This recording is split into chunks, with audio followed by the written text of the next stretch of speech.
Assalamualaikum warahmatullahi wabarakatuh.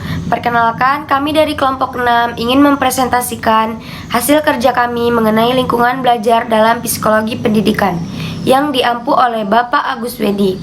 Selanjutnya, saya akan memperkenalkan anggota dari kelompok 6. Yang pertama, Muhammad Habibi Zarkashi, yang kedua Muhammad Atta Nadir, yang ketiga Muhammad Fadli Abdillah, dan yang terakhir saya sendiri Mairami Nabila Riawati. Selanjutnya kami akan menjelaskan materi tentang lingkungan belajar.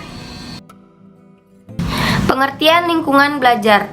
Lingkungan belajar terbagi menjadi dua kata, yaitu lingkungan dan belajar. Lingkungan memiliki arti yaitu semua yang tampak di sekeliling kita dan terdapat banyak faktor yang mempengaruhi perkembangan dan tingkah laku manusia.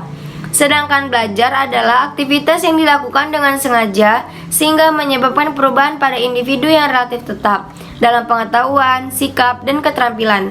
Maka dari itu, secara menyeluruh, lingkungan belajar memiliki pengertian yaitu suatu tempat atau suasana yang mempengaruhi proses perubahan tingkah laku manusia.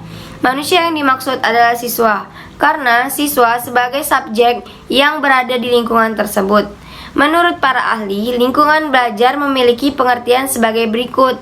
Yang pertama, menurut Rita Mariana, menyatakan bahwa lingkungan belajar merupakan sarana bagi siswa dapat mencurahkan dirinya untuk beraktivitas dan berkreasi, hingga mereka mendapatkan sejumlah perilaku baru dari kegiatan itu. Dengan kata lain, lingkungan belajar dapat diartikan sebagai laboratorium atau tempat bagi siswa untuk bereksplorasi dan bereksperimen dan mengkreasikan diri untuk mendapatkan konsep atau informasi baru sebagai wujud dari hasil belajar. Yang kedua, menurut Muhammad Saroni, mengemukakan bahwa lingkungan belajar adalah segala sesuatu yang berhubungan dengan tempat proses pembelajaran dilaksanakan. Lingkungan ini mencakup dua hal utama, yaitu lingkungan fisik dan lingkungan sosial. Kedua aspek lingkungan tersebut dalam proses pembelajaran haruslah saling mendukung, hingga siswa merasa kerasan di sekolah dan mau mengikuti proses pembelajaran secara sadar dan bukan karena tekanan ataupun keterpaksaan. Dan yang terakhir, sejalan dengan ini, Indra Jati Sidi juga mengemukakan bahwa pengertian lingkungan belajar yaitu sangat berperan dalam menciptakan suasana belajar menyenangkan. Lingkungan tersebut dapat meningkatkan keaktifan belajar. Oleh karena itu, lingkungan belajar perlu ditata semestinya. Faktor-faktor lingkungan belajar yang memegang penting dalam proses belajar. Faktor lingkungan memegang peranan penting dalam proses belajar. Faktor lingkungan yang perlu diperhatikan dalam proses belajar siswa adalah tempat belajar, alat belajar, suasana, waktu, dan pergaulan. Yang pertama ialah tempat belajar. Tempat belajar yang baik merupakan tempat yang tersendiri, yang tenang, warna dinding tidak tajam, dalam ruangan tidak ada hal yang mengganggu perhatian dan keterangan yang cukup. Yang kedua adalah alat-alat belajar.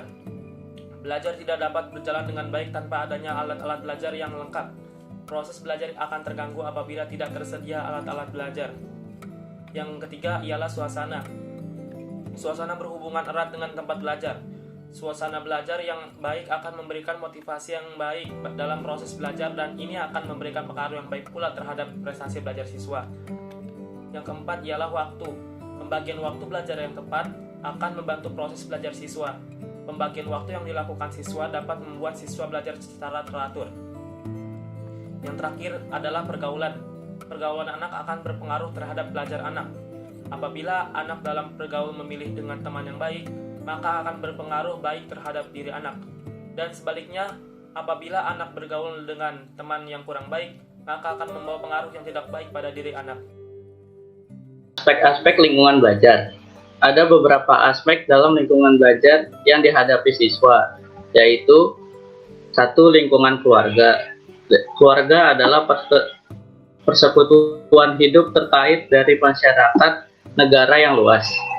Hasan Langgulung menyatakan bahwa keluarga adalah unit pertama dan intuisi pertama dalam masyarakat, di mana hubungan-hubungan yang terjadi di dalamnya sebagian besar bersifat hubungan-hubungan langsung.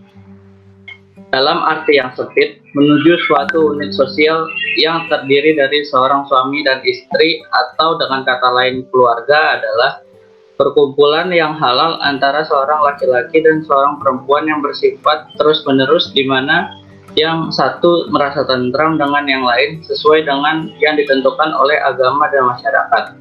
Mengingat pentingnya hidup keluarga yang demikian itu, maka Islam memandang bahwa keluarga bukan hanya sebagai persekutuan hidup kecil saja, akan tetapi lebih dari itu, yakni sebagai lembaga hidup manusia yang dapat memberi kemungkinan celaka dan bahagianya anggota-anggota keluarga tersebut dunia dan akhirat.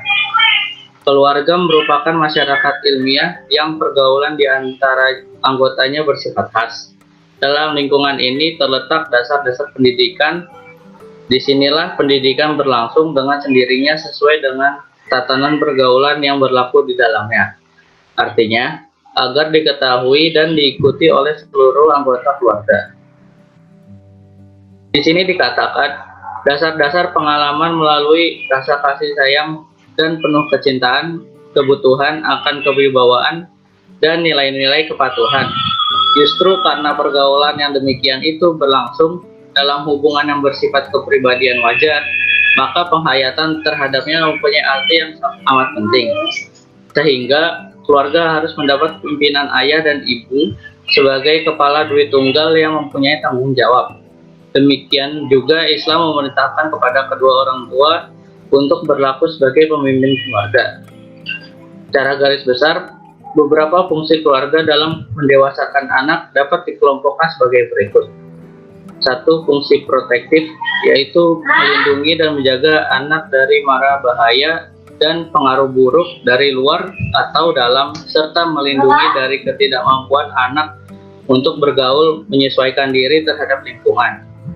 2. Fungsi biologis atau prokreatif dalam pengadaan, yaitu semua kebutuhan yang mencakup seluruh kebutuhan biologis, antara lain melahirkan, memelihara, serta menjamin kesehatan dan pertumbuhan anak. 3. Fungsi afektif, yaitu memberi kasih sayang, kehangatan, kepercayaan, dan keakraban, serta menumbuhkan emosi yang sentimen positif terhadap diri anak dan menjaga dari hal-hal yang bersifat negatif terhadap pertumbuhan diri anak. Kemudian fungsi rekreatif, yaitu penyajian iklim keluarga yang intim, hangat, ramah, santai, serta tenang, dan menyenangkan agar seluruh anggota keluarga yang berada di rumah bisa betah tinggal di dalam rumah. Lalu fungsi ekonomis, yaitu tercukupinya nafkah, menjamin proses produksi dan konsumsi keluarga, serta tercukupinya biaya pendidikan terhadap anak. Kemudian ada fungsi sosialis, yaitu membina anak pada taraf kedewasaan, kemandirian, tanggung jawab, pengenalan nilai-nilai moral, dan melakukan tugas hidup sebagai manusia kreatif. Lalu ada fungsi edukatif, yaitu memperkenalkan anak pada norma hukum, larangan, keharusan, kewajiban, dan norma peradaban, serta menjadi manusia budaya. Dan yang terakhir fungsi religius, yaitu mengajak anak dan semua anggota keluarga untuk hidup dan suasana yang agamis yang mempunyai keimanan yang kuat. Kedua, lingkungan sekolah. Lingkungan sekolah adalah lembaga pendidikan formal terdapat di mana kegiatan belajar mengajar berlangsung. Kondisi lingkungan sekolah yang juga dapat mempengaruhi kondisi belajar, antara lain adanya guru yang baik dalam jumlah yang cukup, memadai sesuai dengan jumlah bidang studi yang ditentukan, peralatan belajar yang cukup lengkap, gedung sekolah yang mematuhi persyaratan bagi berlangsungnya proses pembelajaran yang baik, adanya teman dan keharmonisan di antara semua personil sekolah. Oke teman-teman, lingkungan belajar siswa di sekolah dibagi menjadi dua aspek nih. Yang pertama yaitu lingkungan fisik sekolah. Lingkungan fisik merupakan lingkungan belajar siswa yang sangat penting. Lingkungan fisik ini meliputi yakni 1. Sarana dan prasarana sekolah. Sarana pendidikan adalah peralatan dan perlengkapan yang secara langsung dipergunakan dan menunjang proses pendidikan, khususnya proses belajar mengajar seperti gedung, ruang kelas, meja dan kursi, dan lain-lain. Yang kedua ada kondisi bangunan dan lokasi sekolah. Kondisi bangunan harus memenuhi kebutuhan pendidikan yang didasarkan pada umur anak dan kebutuhan pendidik. Yang selanjutnya ini harus memenuhi syarat-syarat kesehatan, keamanan, dan nyaman. Perasaan aman dan nyaman sangat dibutuhkan dalam proses belajar mengajar. Karena apabila peserta didik merasa tidak aman dan nyaman, proses belajar mengajar tidak akan berjalan dengan lancar. Yang ketiga ada fasilitas dan sarana umum. Untuk menunjang kelancaran proses belajar mengajar di sekolah, diperlukan yang namanya fasilitas dan sarana umum yang memadai. Dalam hal ini yang dimaksudkan adalah memberi rasa nyaman dan mudah pada semua warga sekolah.